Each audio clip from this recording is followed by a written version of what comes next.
New Mexico Crime Files, a deep dive into the archives, shocking and notorious cases, the arrests and what led to them, and what happened to the suspect. Here are your hosts, Dean Staley and Jessica Garate. New Mexico Crime Files is sponsored by Medrano Struck Law Firm. Welcome to another episode of New Mexico Crime Files. I'm Dean Staley with KRQE News 13, along with my co-anchor, Jessica Garate. Hello, everyone, and thanks for tuning in today. Plenty of crime to talk about, yes, Jess. We've got some interesting stories throughout this episode, so let's get started on this episode of the New Mexico Crime Files show. Dean, this one's a different one. We're looking at a charter school, which typically doesn't quite fit in our news in this segment. Yeah, this is hardcore, what I would call white-collar crime, which we don't cover a lot of. It happens from time to time where you get embezzlement at the government level. We've had people in high office embezzling money. But this is within the charter school system. And for a little bit of context for our viewers, the charter school system is relatively new in New Mexico. It feels like maybe 15 or 20 years ago is when they first really came on. And so we're still, in many ways, I think, figuring out how to get them running smoothly. And I think they were always kind of open for this kind of fraud that you're about to see in this story. Yes, absolutely. And this was one of those where our charter schools here, you're either run through the school district you're in or through the state.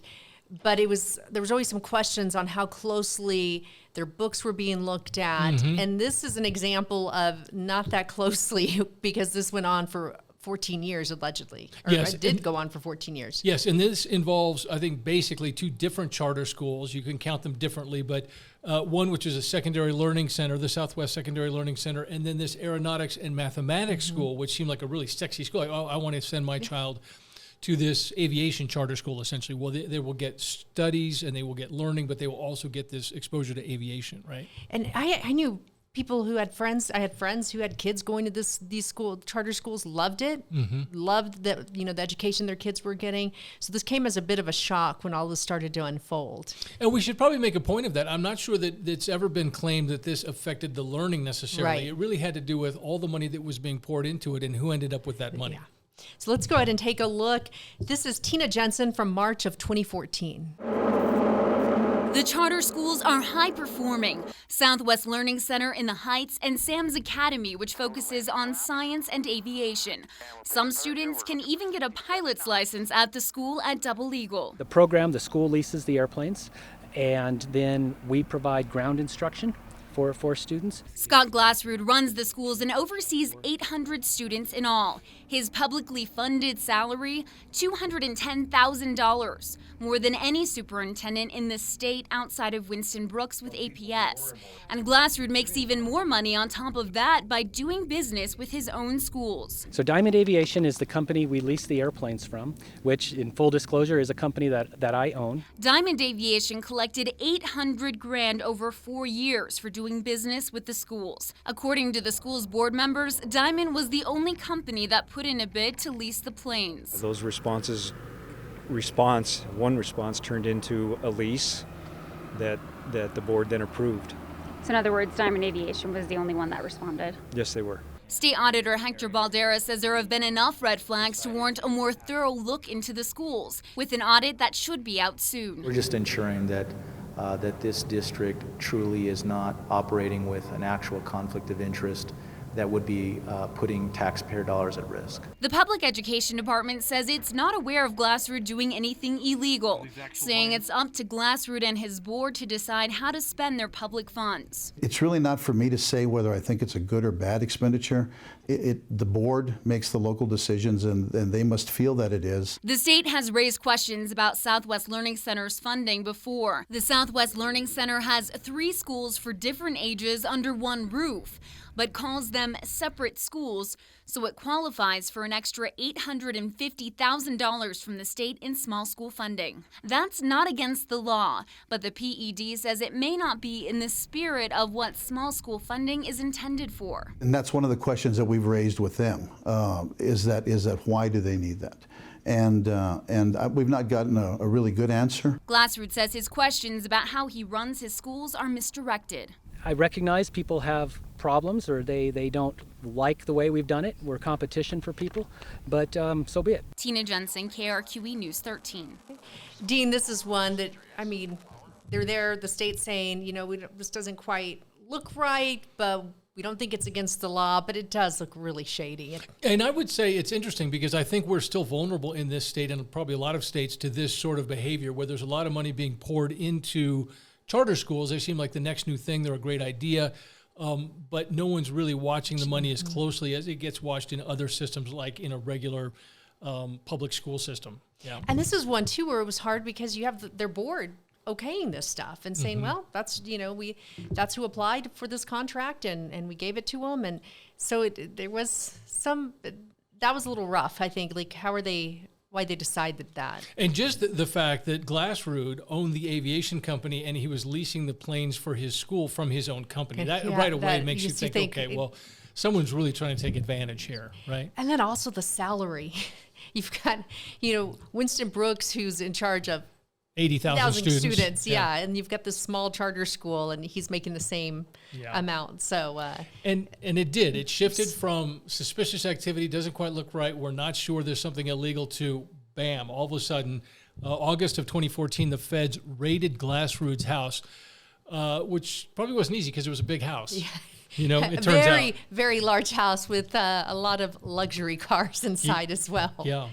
It took 3 years to charge him, and on the same day the feds charged Glasrud, October 2017, he admitted he stole more than $2 million in state and federal money meant for schools.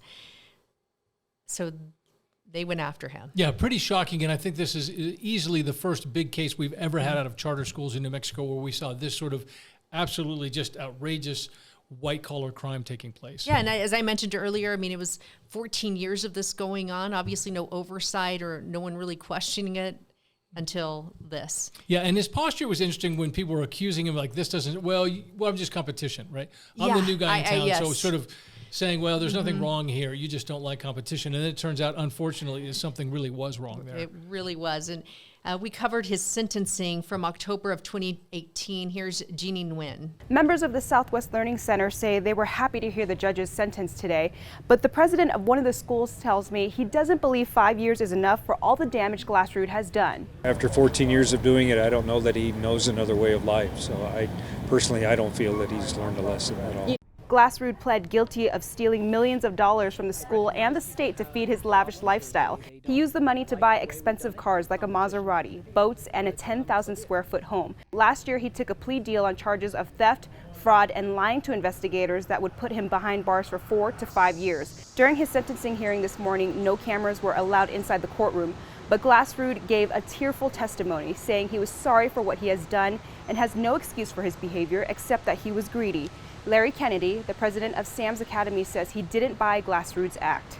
I felt he was putting on a show. He put on a show for the schools for 14 years, and he's very good at it. I really feel that that's what he did. Judge James Parker sentenced Glasrud to 5 years in federal prison today. That includes 3 years probation. Glasrud is also responsible for $3 million in restitution that will be divided evenly between all the schools and the PED. After the hearing, we asked Glasrud's attorney for comment on the sentencing, and they refused to give us an interview or comment. Jeannie Nguyen, KRQE News 13. And this is a guy who took that money, lived in a 10,000 square foot home, had a Maserati, Ferrari, all kinds of luxury cars that he bought with using school funding. Which you often see, right, in white-collar crimes. This is very typical, I think, when you see someone who's stealing at this kind of level, that they just become like, well, I'm a millionaire now. I can do whatever I want. And they just spend outrageously a 10,000 square foot home, just ridiculous opulence and expense that he was spending. And I was a little curious. I'm not sure we ever got to the bottom.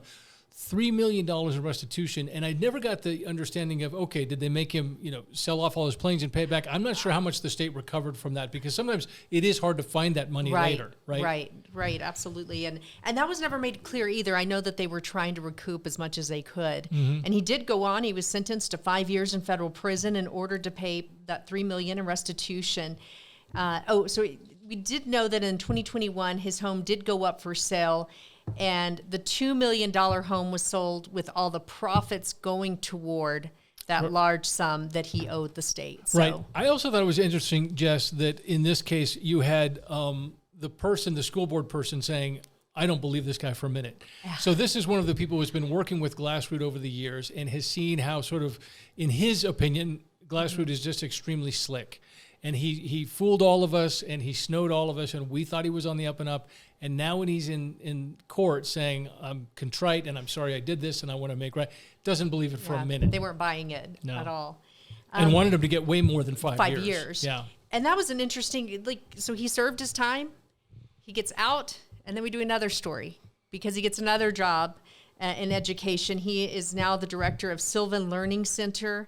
We did call the Sylvan Learning Center, and they said they were aware of his history, and that was all they would say. And that was shocking to us that they said, because you never know. When you make that call as a reporter, sometimes you have sort of silence on the other end of the phone. You say, did you know that your employee, blah, blah, blah? And they say, I'm sorry, what? What happened? Yeah, that did not happen in this case. And that did happen in the case of some APD officers who have been involved in the DWI scandal, and they were at CYFD, and I think CYFD realized we've made a mistake. We didn't realize this person was compromised. But Sylvan told us, as you said, Jess. Yeah, and that was it. They didn't have another comment. He did have an extensive background in education, reaching back to being the late 90s. He was an assistant principal at Rio Grande High School. I mean, he did have a lot of education background, and so you could see why he might be, they would hire him because of that. And he would have been trusted in this role as opposed to some just entrepreneur who came out of nowhere and said, I'm going to start a school. So it sort of made sense. And it's kind of one of those things, too, where you're like, okay, he served his time. And in a lot of these cases, he's still got a lot of money to pay back. And so he's got to get a job. He's got, so it's kind of like one of those catch-22. Do you want him on the street not paying any money back? At least he's being productive. At least he's, paying taxes. He's back in the, right? Right. I mean, on some level, you can argue that. So.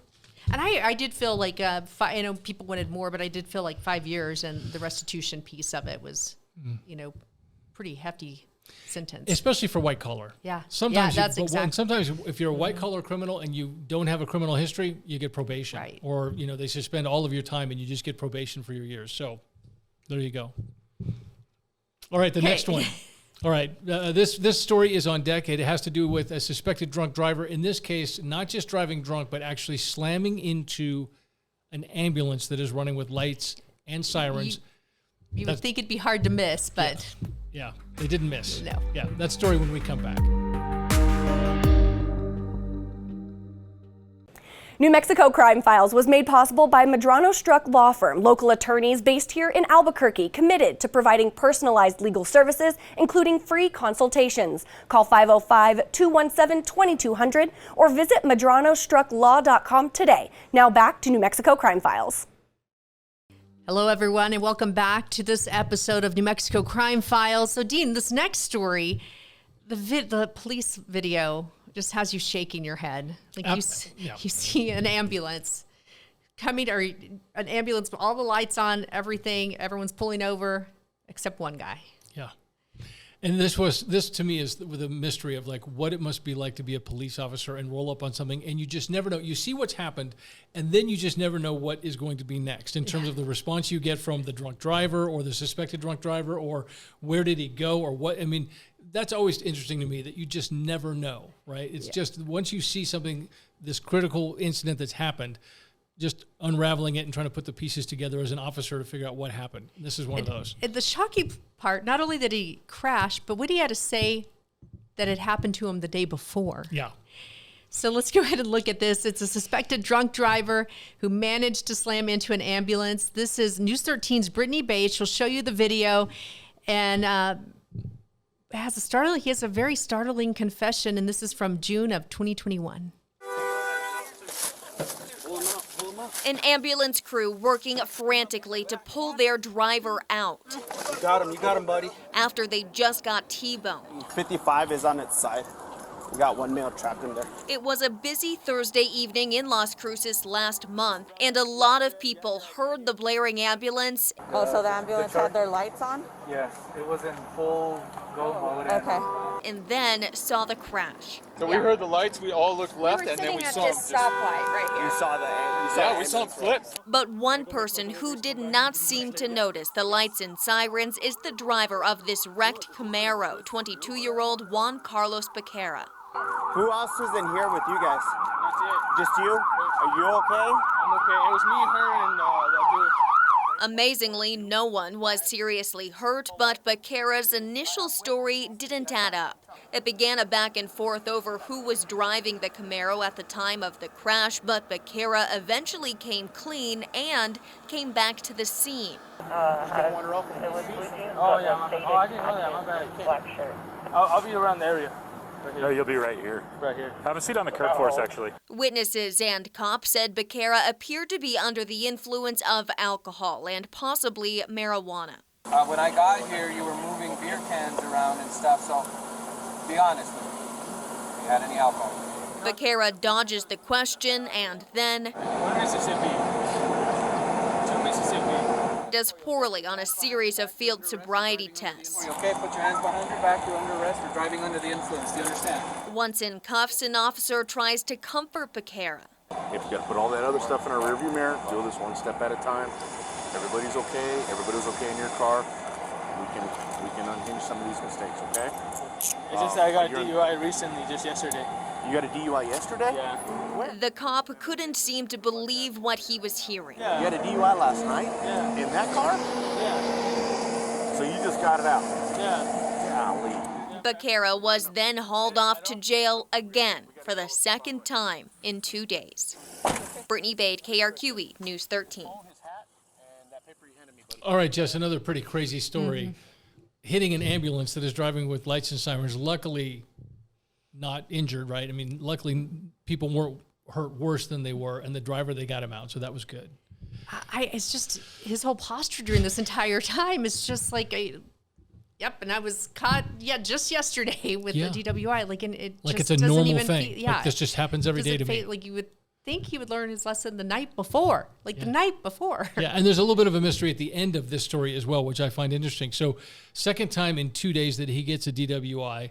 And then later, here's the mystery, both of the DWI charges are dismissed pending further investigation.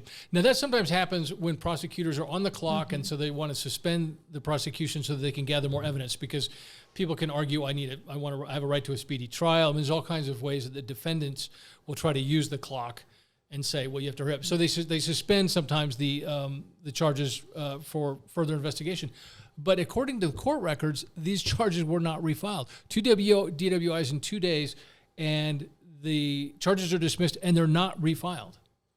It's so infuriating. Yeah. Like, not only does he not care that he does it again the next night, he never gets punished for anything. Yeah, the charges go away, and then he gets another case dismissed, which was an aggravated fleeing charge, which when you hear that, think immediately someone driving at high speeds away from officers if it's aggravated fleeing and putting other people at risk. And that case was dismissed. I mean, at some point you say, who does this guy know? This how seems is really strange. Break after break for this guy. Yeah. Then he was charged in 2023 with breaking into a business. In June of 2024, he never showed up to court and now has a warrant out for his arrest ever since. Yeah, so at last check on this guy, for Juan Carlos Baquera, 22 years old, he's been in a lot of trouble. He hasn't had to answer for many of the things he's accused of doing. And then he gets in more trouble and doesn't even show up for the hearing. So who knows? That's what happens when you get punished in the very first case. Just keeps getting in trouble and still out free right now. So we'll keep you updated on this story when we get more information on Mr. Baquera. Yes. Yeah. So this next story is a bank robbery, I would say, like none other that you've ever seen. Yeah, well, this is a rare look at when police were able to catch him and get there. So, yeah. And this is not a straightforward bank robbery, by the way. This one has a kind of a weird twist to it. We'll be right back. All right, welcome back. This next story is a bank robbery like none other. And the weird part about this one, Jess, is it doesn't seem like getting money is necessarily the goal of this bank robbery. No, it's a very interesting case, and you get to see it all unfold and how they finally capture this armed robber. It's back from November of 2021, where police received a report of a bank robbery at a Wells Fargo bank here in Albuquerque. The robber enters the bank, approaches the bank teller stations, and stated, "Follow this." And when he presented a demand note to a bank teller, the note stated, "I'm robbing the bank, call the news channels." Definitely wants some attention. Which I love. There's a little legal part of my mind that says, You wrote, "I'm robbing the bank." You wrote that in writing. You could say, "Well, I said give me the money, but I didn't mean I was going to rob them." But you've actually written, You're like, "Let "I me am just robbing state the what I'm bank." doing. Yeah. Okay. So if I'm the defense attorney, I'm like, "Oh, guy, you're making this hard for us. You really are." So I'm robbing the bank. Call the news channels, which in some ways I think is almost scarier, Jess, than just a regular bank robbery, because you think, okay, does he have a bomb? What's he going to do? Does he have some crazy, action movie ending he's planned for this thing? That seems a little terrifying to me if I'm a cop. It really is. So Ariana Kraft had this report on this attempted robbery. Take a look. Taser! That was Albuquerque police tasing Angel Lara after nearly an hour of trying to convince him to give up during an alleged bank robbery. Take your hands out of your pocket. Kill me. This all happened back in November 2021. Lara is accused of trying to rob the Wells Fargo bank at Coors and Sequoia and kept people hostage while doing it. Police say he handed the teller a note that said, "I'm robbing the bank, call all the news channels." What is it that you want right now with us? I want you guys to call all the news stations. Channel 13, Channel 7, and Channel 4. Lara claimed he had a gun and got more agitated as he spoke with police officers, even shouting at them to kill him. You need to show us your hands. No. You need to come out here. Shoot me then. Shoot me. What the are you waiting for? Huh? We're waiting for a peaceful resolution, sir. And a quick online search shows Lara is no stranger to law enforcement. The convicted rapist is on the state's sex offender registry. And at one point during the standoff, Lara tried shutting the bank's doors on officers. That's when police tased him and took him into custody.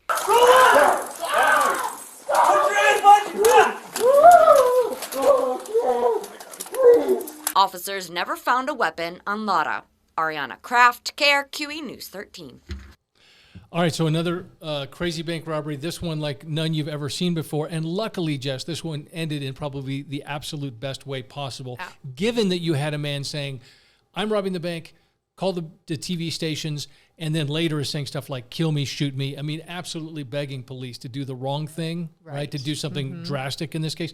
A lot of credit to these police officers for keeping their cool and doing the minimum as they went along. And you think about all the people that are there, they're trying to get everyone safe, and just these terrifying moments. So as you just said, like the way it ended with the tasing, like best case scenario in this kind of situation that was a really scary situation. Yeah, and then we find out much later, okay, so they don't really, they're just sort of moving slowly. They're trying to keep everyone protected. They don't want to hurt him if they don't have to unnecessarily.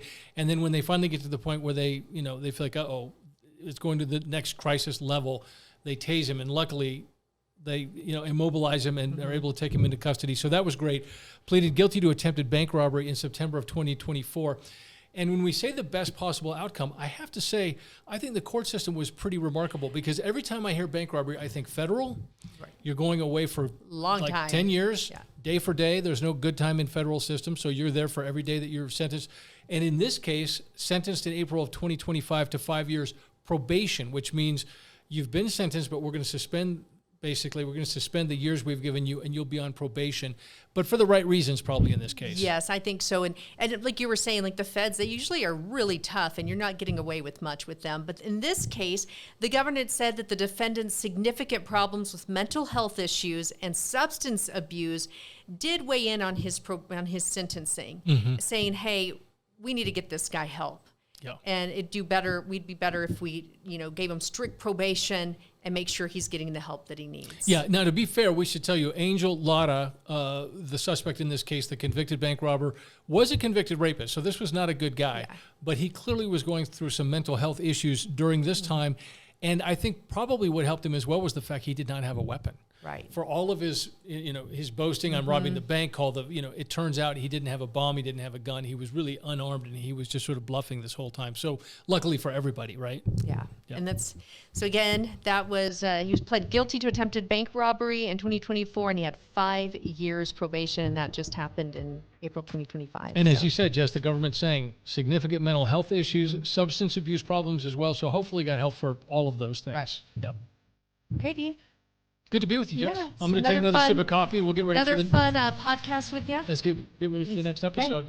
You'll want to tune in. It's a good one. Yeah. Thanks for joining us.